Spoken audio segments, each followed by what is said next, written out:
Tervist sõbrad, minu nimi on Janno Peensalu, see on Karjase kohvi saade. Eile õhtul oli meil Pärnus koguduses piiblitund ja me rääkisime ühel teemal, mida ma tundsin, et võiks jagada ka Karjase kohvi vaatajate ja kuulajatega. Ja see viib meid Matteuse evangeeliumisse 14. peatükki, salm 13 ja sealt edasi, kus Jeesus murrab 5 leivast ja 2 kalast 5000 mehele. Nende naised ja lapsed sõid ilmselt ka, nii et seal oli võib-olla 10-15 000 inimest ja nad kõik sõid, nende kõhud sõid täis ja seal toimus üks märkimisväärne ime.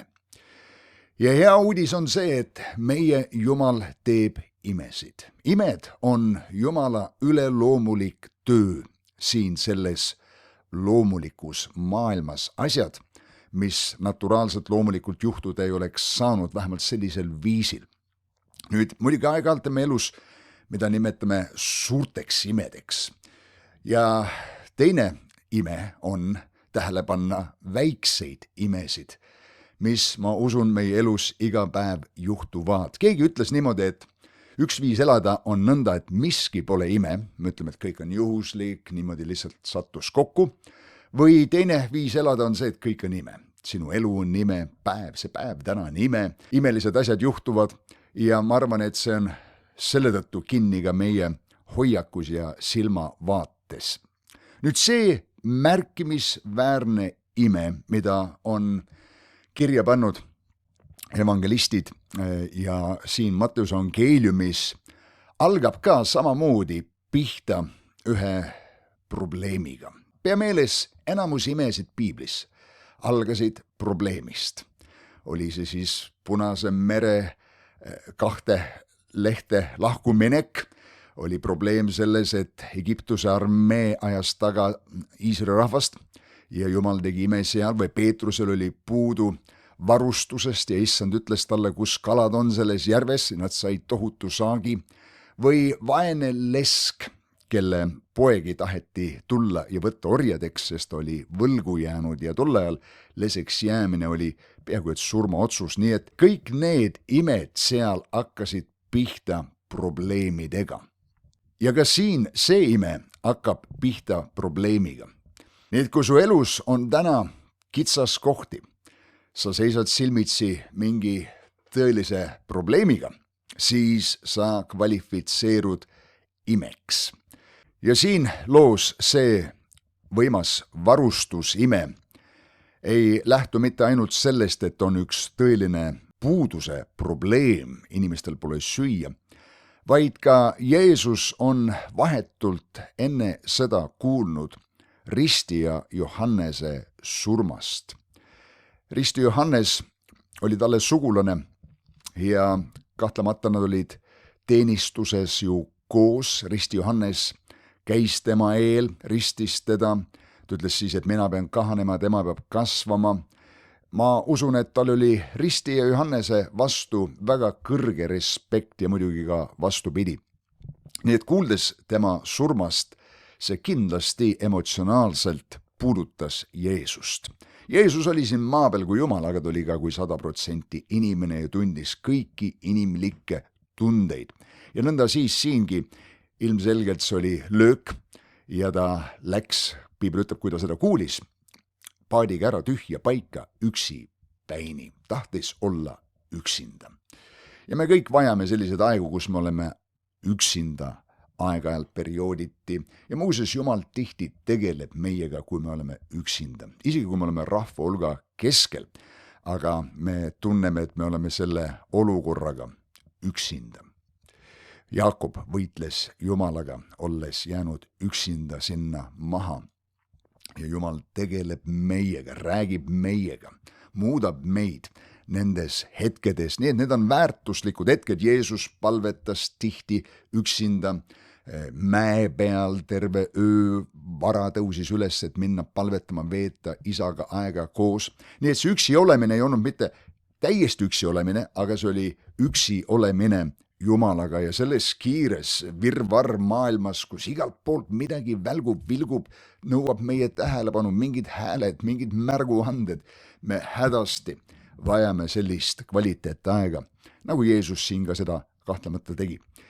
Ja kui rahvahulgad seda kuulsid, me loeme siit edasi 13. salmist, käisid nad linnadest jala tema järel. Nõnda siis Jeesuse teenistus oli selleks ajaks saanud sellise kuulsuse, sellise hoo, sellise momentumi, et rahvas jooksis tema järel ja kindlasti üks suur põhjustaja oli imed, tunnustähed ja tervenemised, mida Jeesus tegi. Tema õpetus oli vägagi erinev sellest, mida variserid, saduserid, kirjatundjad õpetasid. Piiblis on meil üles tähendused, kuidas rahvas kommenteeris, et Jeesus õpetas nagu see, kellel on meelevald. Aga mis tegi tema teenistuse atraktiivseks, on selge, et need olid imed ja tunnustähed, mis juhtusid. Ja siiamaani, kui kuskil toimuvad imed, midagi suurejoonelist leiab aset, inimesed massidena vajuvad kokku sinna, et osa saada sellest. See on suurejooneline, see on üleloomulik, see on midagi erilist ja loomulikult, kui inimesed saavad abi, kui asjad juhtuvad neile, kui terveks saamised juhtuvad neile, nad tulevad kohale. Sa näed seda, et imede, tervenemiskoosolekud, krussaadid on alati rohkem külastatud kui palvekoosolekud, veel vähem paastukoosolekud või evangelisatsioon, minna tänavatele. Seal on kordades vähem rahvast. Imed toimusid ka Jeesuse teenistuses ja mina usun, et me võime tänagi paluda Jumala käest ja uskuda imesid, tunnustähti ja terveks saamisi siin Eesti rahva keskel. See on see, mida Eesti rahvas ka vajab. Ja ka apostlid palvetasid, et Jumal sirutaks oma käe ja annaks näha tunnustähti, imesid ja terveks saamisi, siis meie võime sama teha. Ja me loeme siit edasi, et rahvas siis läks sinna paika, nähes, et Jeesus läks paadiga. Rahval tol ajal ei olnud Bolti tõukse, et minna tõuksiga, pidid jala minema. Ja kui Jeesus siis, kus ta iganes maale astus paadist, nägi palju rahvast, siis piibel ütleb, et tal hakkas hale meel neist. Ja me leiame seda, et mille iganes kaastunde emotsioon ja me võime öelda kaastunde vaim Jeesuses liikus, siis alati ka imed ja terveks saamised tulid esile. Ja ma olen leidnud seda, et kui me Jumala sulastena tunneme kaasa, siis Jumala väeavaldused tulevad esile ka meie teenimistöö läbi. Ja me loeme siit edasi, ent õhtu tulles astusid jüngrid tema juurde ja ütlesid. Nüüd see õhtu, millele siin viidatakse, on kuskil 3 kuni kella 6, sest siin samas peatükis 14, ma pööran siin lehte ja salm 23 on jälle juttu ja õhtu tulles, viidates sellele samale päevale, kuidas saab olla 2 õhtut ühel päeval, lihtsalt üks õhtu oli kella 3, kella 6, teine oli kella 6 kella 9.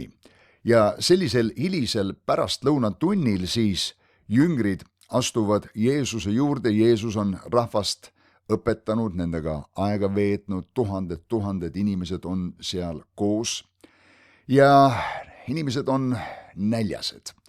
Nad on tulnud kodust ära, nad on olnud terve päeva Jeesusega. Kõhud on läinud tühjaks. Me teame seda, et kui kõhud lähevad tühjaks, siis närvilisus tõuseb. Kui selline rahvahulk on koos, seal on palju lärmi, see on omajagu suur väljakutse. Ja tegelikult võime öelda probleem, millega jüngrid siin silmitsi seisavad. Jeesus on seal õpetanud, nemad on aga seal rahva keskel olnud ja näinud, kuidas asjad on. Ja nüüd nad tulevad Jeesuse juurde ja ütlevad talle nõnda. See on tühi paik ja aeg on juba möödas. Lase rahvas minna, et nad läheksid küladesse ja ostaksid enestele toidupoolist. Nüüd mõtle selle peale, kellega jüngrid räägivad siin. Nad räägivad Jeesuse Kristusega. Jumal ise on saanud inimeseks ja kõnnib siin maa peal. Kolosslaste kiri ütleb, et tema läbi, Jeesuse läbi on loodud kõik. Ja tema ise hoiab kõiki koos, ta on kogu materiaalse maailma looja, kogu see universum miljardite galaktikatega, kus igas ühes on miljardid, teinekord triljonid tähed, nende ümber lugematu hulk planeete. Milline meeletu suur maailm, mille Jumal on loonud, kes on kõikvõimas, kõike teadja, kes on üle kõigist olukordadest, kellest kogu asi on lähtunud ja kes tegelikult hoiab meie kõigi elusid koos, kaasa arvatud nende jüngrite elusid. Ja minna sellise Jumala juurde ja öelda, et see on tühi paik.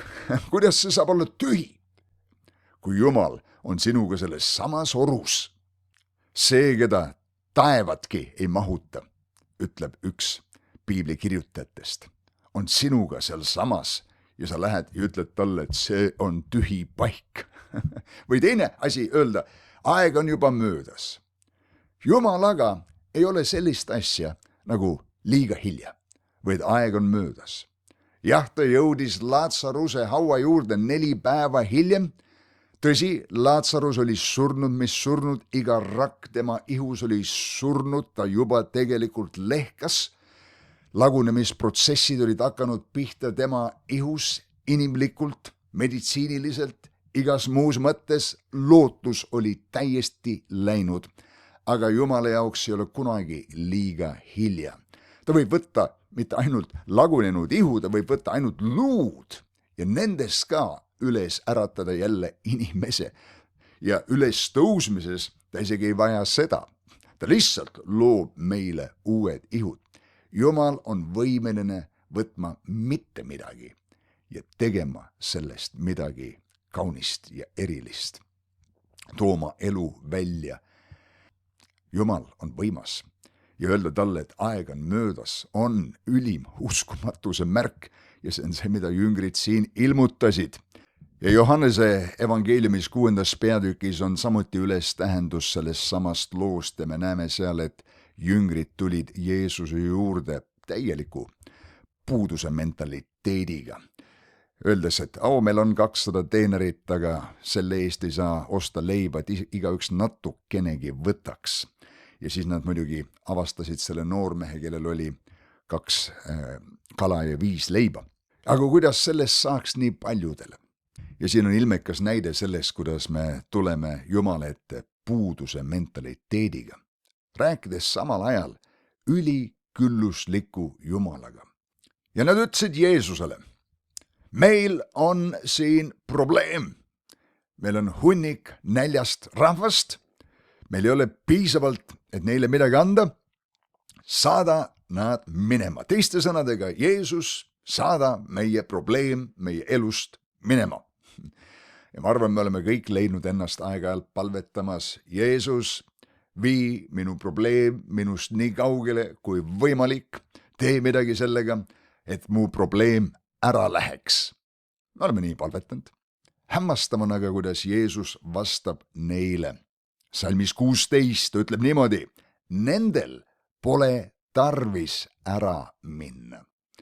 Vau, mida sa Jumal silmas pead, kui ma just lõpetasin palvetamised, mul on tõsine probleem, meil on siin tõsine probleem ja ma palun, tee niimoodi, et see probleem ära läheks ja siis sa tuled ja vastad mulle, minu palvele, et sinu probleemil ei ole vaja ära minna sinu elust. Kuidas ei ole probleemil vaja ära minna? Minu probleem on minu praegune kõige tõsisem probleem.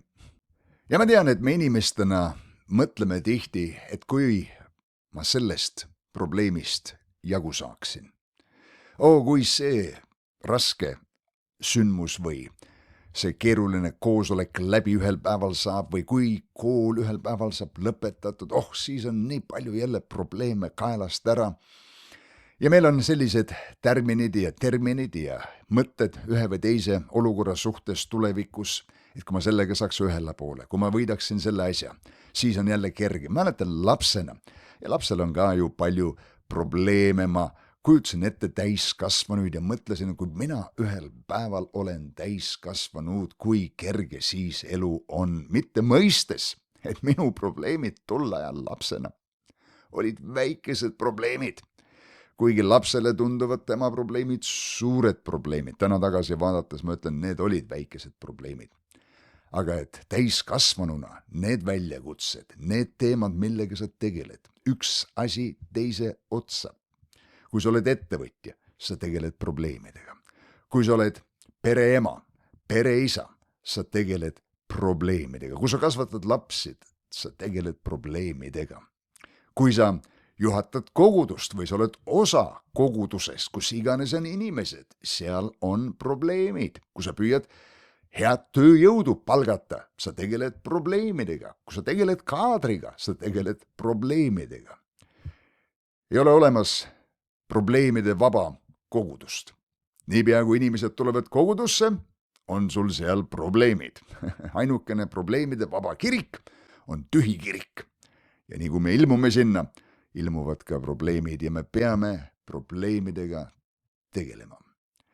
Ja siin Jeesus vastab jüngritele öeldes, su probleem tegelikult ei pea ära minema sinu elust. Vastupidi, ta ütleb niimoodi, teie andke neile süüa. Ma mäletan ühel päeval, kui ma lugesin seda, kuidas ma leidsin ennast mõtlemas, kuidas siin Jeesus ütleb oma jüngritele teha midagi, mis loomulikkuses on täiesti võimatu ja kättesaamatu neile. Ta ütleb, teie andke neile süüa. Just jüngrid tulid Jeesuse juurde suure probleemiga. Öeldes, saada see probleem minema, las nad lähevad küladesse, las nad ostavad omale süüa. Jeesus ütleb, ei, probleemil ei ole tarvis ära minna ja teie tegelege selle probleemiga ja teie andke neile süüa. Nüüd, toita selline rahva hulk ära, sõbrad, nõudis imet. Ja Jeesus siin teiste sõnadega ütlebki oma jüngritele, teie poisid võite teha imesid.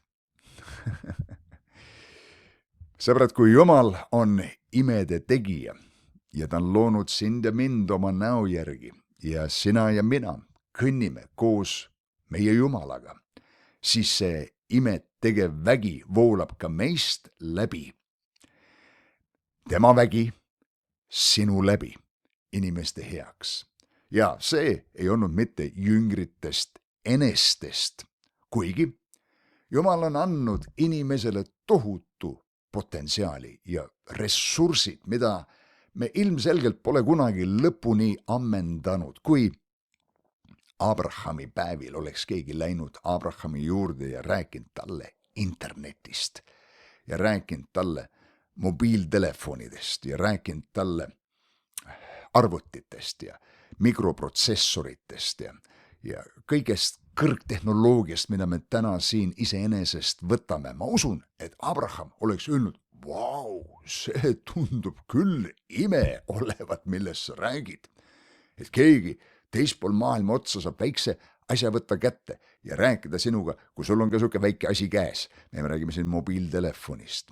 See oleks tundunud ime. Kuidas me sinnamaani oleme jõudnud? Et meil on kõik see tehnika meie ümber täna. See on ime. Aga me oleme jõudnud sinna pideva probleemide lahendamise läbi. Sellepärast probleemid meie elus on tähtsad. Ja sellepärast Jeesus ütles, probleemil ei ole tarvis ära minna. Ja sellepärast ütleb apostel Paulus 1. Korintuse 10. peatükis salm 13, et Jumal ei testi meid rohkem, kui me suudame kanda. Aga ühes kiusatusega valmistab ka väljapääsu nõnda, et me suudaksime kanda. Ehk teisisõnu, ta ei kõrvalda seda olukorda sinu elust, aga ta teeb sind võimeliseks, valab sinusse oma tugevust, et sa suudad toime tulla selle asjaga ja selle asjaga tegeledes sa ise kasvad, küpsed, arened tugevamaks ja kui sa lahendad selle olukorra ja vaatad seda kõrvalt, siis sa näed seda, et sa oled kasvanud üle sellest asjast. Sellepärast probleemid, mis kunagi tundusid meie elus olevat ülisuured tol ajal, täna tagasi vaadates, kus me oleme nendest asjadest läbi kõndinud, need asjad suutnud lahendada Jumala abiga, need tunduvad väikesed. Suured tunduvad need, mis on esmakordselt pead tõstnud meie elus ja me ei ole selliste asjadega ennem kokku puutunud, nii et Jeesus ütleb neile, probleemil pole tarvis ära minna, teie andke neile süüa. Ja siin jüngrid muidugi ütlevad, meil ei ole siin rohkem kui 5 leiba ja 2 kala. See on see puuduse mentaliteet, millest ma mainisin. Kuid tema ütles, tooge mulle need siia. Ma ütlen sulle, mis iganes on Jumala kätte antud.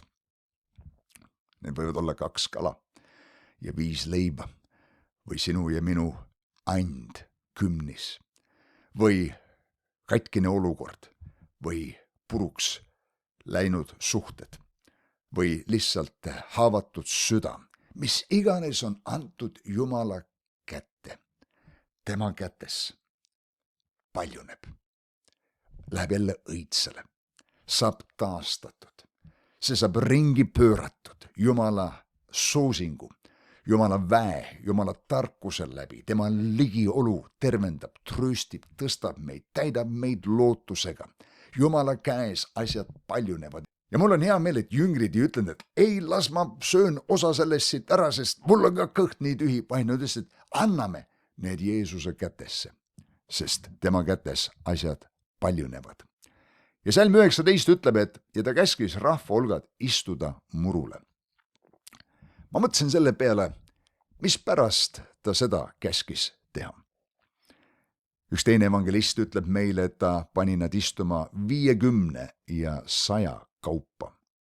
Siin võib olla rohkem kui üks põhjus, aga ma toon välja 2 põhjust. Number 1 on see, et Jumal on korra Jumal ja Jumal teeb kõiki asju teatud korra järgi.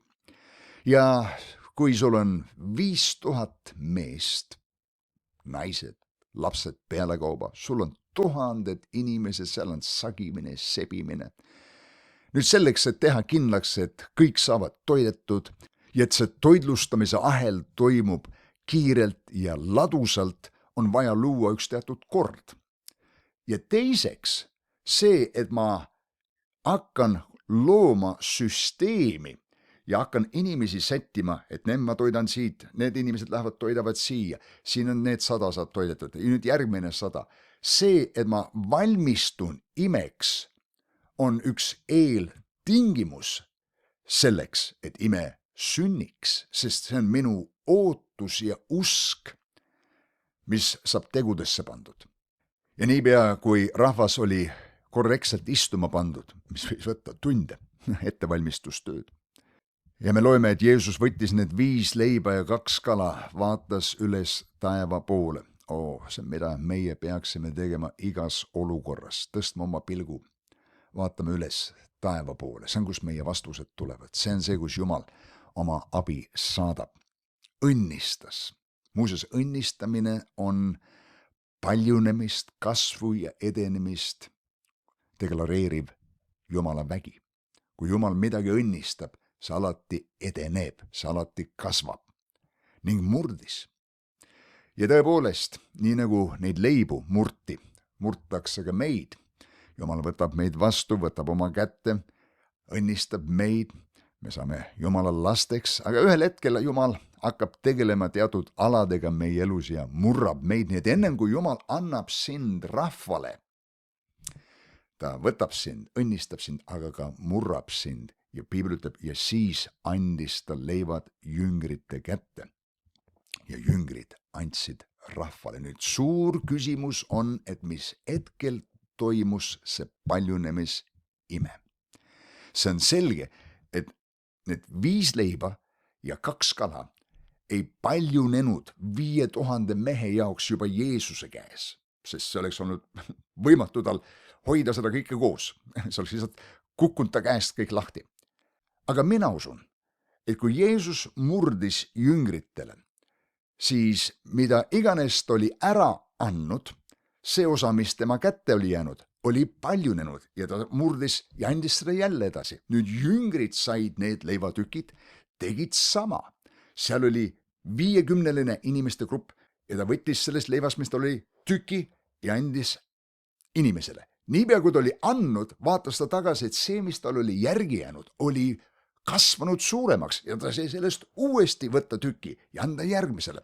Nüüd rahvas andis samuti edasi, sest võimatu oli, et 12 jüngrit said see võib-olla 15 000 inimest lihtsalt läbi käidud, nii et see paljunes edasi rahva käes samamoodi tingimusel, et inimene, kes sai leivatüki, ei lihtsalt ei söönud seda kohe ära, vaid murdis sellest tüki ja andis kõrval oleva inimesele. Murdis ühe tüki ja andis sellele inimesele ja siis hakkas sööma ja tema murdis ja andis edasi. Ja nõnda iga edasi andmine põhjustas olemasoleva kasvamise. Ja see oli see, kus ime toimus, mitte ainult Jeesuse käes, vaid see paljunemine toimus edasi jüngrite käes ja siis rahva käte läbi. Nii et Jumala vägi sinu ja minu läbi töötab jätkuvalt tänapäev. Ja piibel ütleb, nad kõik sõid ja said kõhud täis, mis tähendab seda, et Jumal on ülikülluslik Jumal. Nad ei saanud mitte pisut varju, natukene nälga leevendada, nende kõhud olid täis. Ja nad korjasid kokku ülejäänud palukesi, 12 korvitäid. Muuseas, korvid tollal olid suured, sa võisid terve mehe sinna sisse ära peita. Ja seegi räägib ülikülluslikust Jumalast, kes mitte ainult ei anna seda, mida me vajame, et see on piisav, vaid see on alati rohkem kui piisav.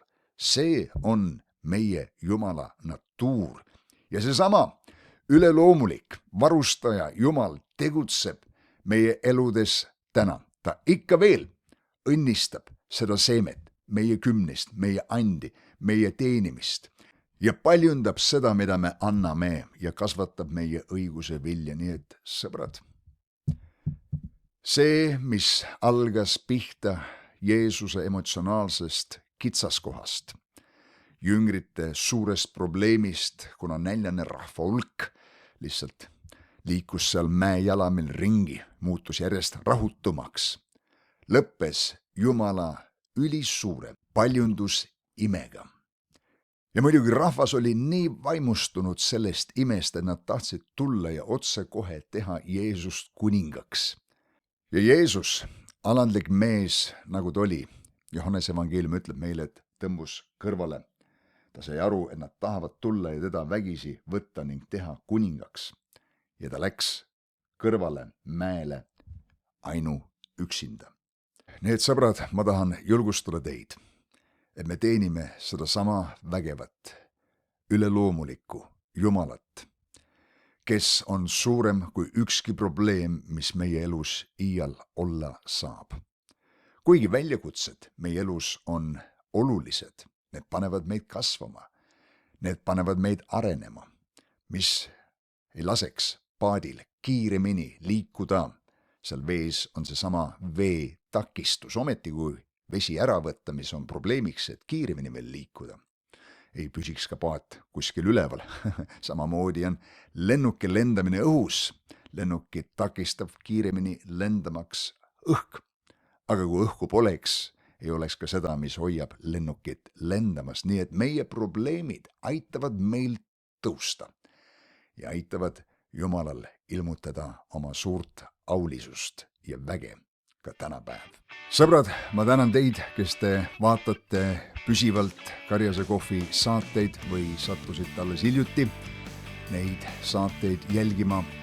Suur tänu kõigile, kes on kanalit tellinud, kes on seda jaganud oma sõprade ja tuttavatega ja eriline südamest tänu neile, kes on seda kanalit toetanud. Ning anna teada mulle, kust kohast sa saadet vaatad ja kui keegi tahab seda kanalit toetada, siis informatsioon selleks on siin olemas. Suur tänu teile, jälle kohtumiseni, olge vahvad, näeme jälle.